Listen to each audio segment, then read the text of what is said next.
Hi, this is Damian Schuweiler, and this is my video on the question and answering of how to paint a scary looking skull. So I start out when I'm doing this basically going into it like I'm going to start painting a head, a normal regular head, and just blocking in the various landmarks that would start a head, like the inner corners of the eye, breaking down, getting a central line generally, breaking the head kind of into thirds, and from there I start distinguishing the features of the skull, and all this will be in service of basically painting a normal skull, which will be my foundation for my scary skull, because I like to get the forms and values and rendering done to a certain level on a standard looking skull, and from there just start accentuating some of the things that would look scary in terms of shape. So early on, once I get the line drawing established, I'll start blocking in values with my foreground and background color set to pretty closely black and white, or maybe just a shade off of black and a shade off of white. And that allows me to kind of push in the darks and shadows very quickly, and then just vacillate over to the lights and start sculpting out the lights on top of the darks. And so I don't have to like pick colors and take the time to do all that. I can just go back and forth through those two, close to dark, close to white, to really establish the forms fairly quickly. And it saves me time of looking up and trying to pick super accurate values.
Right here I use a gradient just to have a background that's a little bit darker near the top of the skull, so that the higher luminosity of the area of the skull pops against the darker value of the background.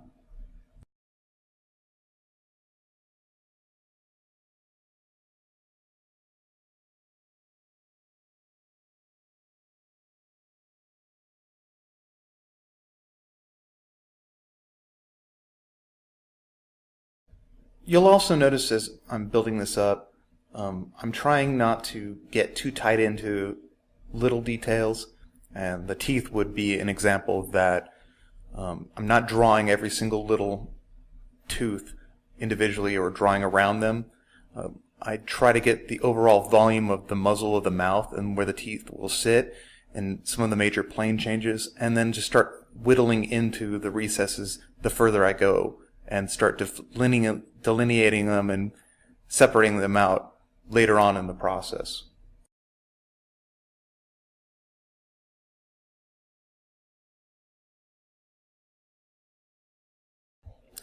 Here I used the lasso tool to break the skull away from the background so I can adjust its values independent of the background. In the end, I'll probably do some overall stuff, but early on in a painting I like to separate the character away from the ground so I can do a lot of things to make sure it stands out and pops. I'll use levels quite often to balance out the values and take a lot of the blacks and the whites out, so I have room to push even further if I want to add more darks and more lights, and basically pull the form even further out towards the light source or carve deeper in with darks.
So I'm really focusing on getting all the structures and anatomy in there, but once I start getting a little more detailed about this point, I start looking for some of those features that I can find some more aggressive looking shapes. I look for the recesses a lot, and there's a lot of options for making things barbed by carving into those recesses and giving them a hook shape, or pronouncing the canines a little bit. These little details will start to add up as I work on the piece. But initially, I just want to say something about all the major features and then eventually start shaping those features to take on sinister characteristics.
So here I'm darkening the whole thing down and then using the gradient tool to really push the overall forms of light and shade.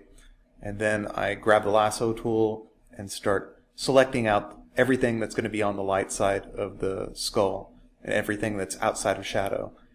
And I'm going to put that on a layer mask and basically shift the levels so that everything in the light side is falling into a different range of value than the dark side, the shadow side, and really push the form by making sure that my shadows stay shadow side and my lights are all very clearly on the luminescent side.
So once I've gotten a certain distance with my values, I'll start going back to the recesses, and any shape that I see that's kind of barbed, I'll really play that up, like underneath the corners of the cheeks, the socket of the jaw, in between the teeth, the nasal cavity, and the eye cavities.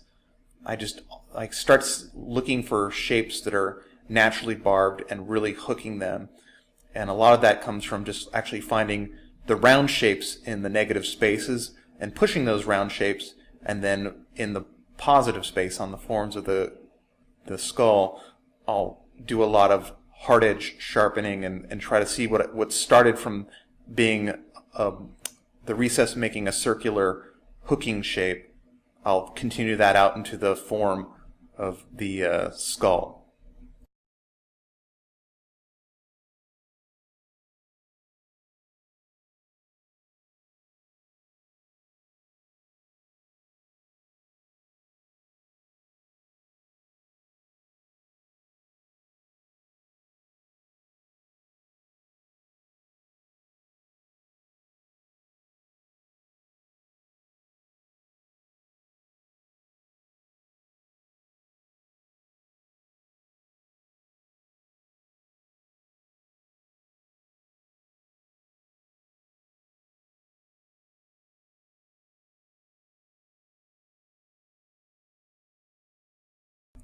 So a lot of the adjusting of shape I do with the smudge tool, with the hard edge smudge tool.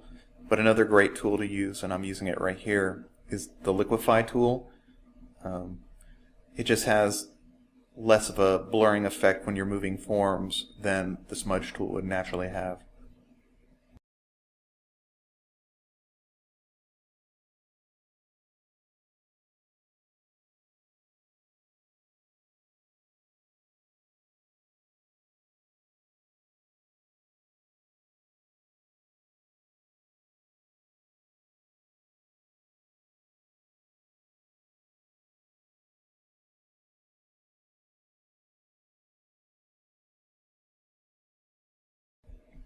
So in order to make it look a little more aggressive here, I selected the jaw and basically broke it away and moved it so that it looks like the skull is screaming.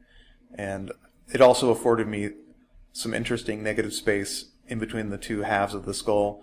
It allowed me to do some scary spittle slime coming from the top and bottom teeth, and just added an overall aggressive look to the whole piece.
So now that I've got the whole skull relatively rendered out, one of the tricks I use to add color is the curves tool.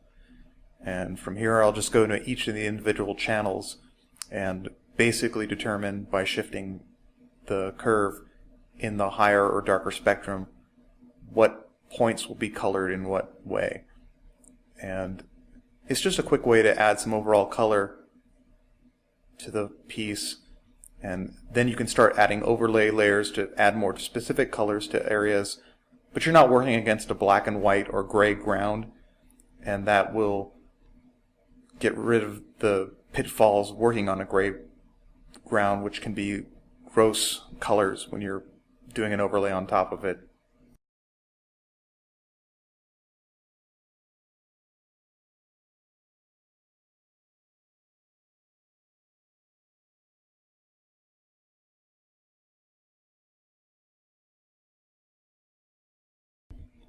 And I generally am just adding warms to the lighter, the light side temperature areas. I mean, the local color of the skull is going to be a creamish off-white. I'm painting this as if the light source is a lightish, whitish yellow, and that will invest the shadow side with, or can invest the shadow side with a complementary scheme. So I tend to go cool in the shadows on this one.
So right here, I'm making the rim light layer, and for that, I'll take a black layer, or layer, flood it with black, set it to screen, and attach two layers above that as a clipping mask. One which is an empty layer directly above it, and then above that, I'll create a gradient mask. And what this allows me to do is paint values, and the gradient mask will assign colors to those values. And I can basically make it so that as things become more luminescent, it will transition values in a set way that I predetermine by the gradient mask.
So here, I'm just adding a little extra atmosphere by taking a cloud brush and kind of glazing that through with another gradient layer to give it some eerie smoke to emanate from it or around it, to just add to the atmosphere of the whole piece.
So coming upon the end of the piece, I adjust the curves to give it a unifying color change over the entirety of the piece, which kind of keys in all the elements.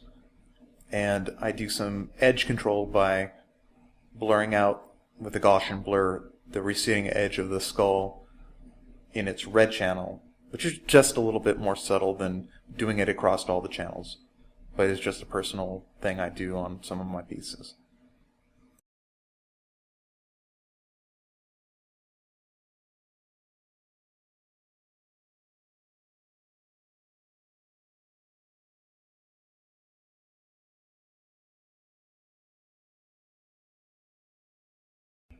So that's my take on how to paint a scary skull. This is Damien Scheweiler, and I hope you enjoyed the video.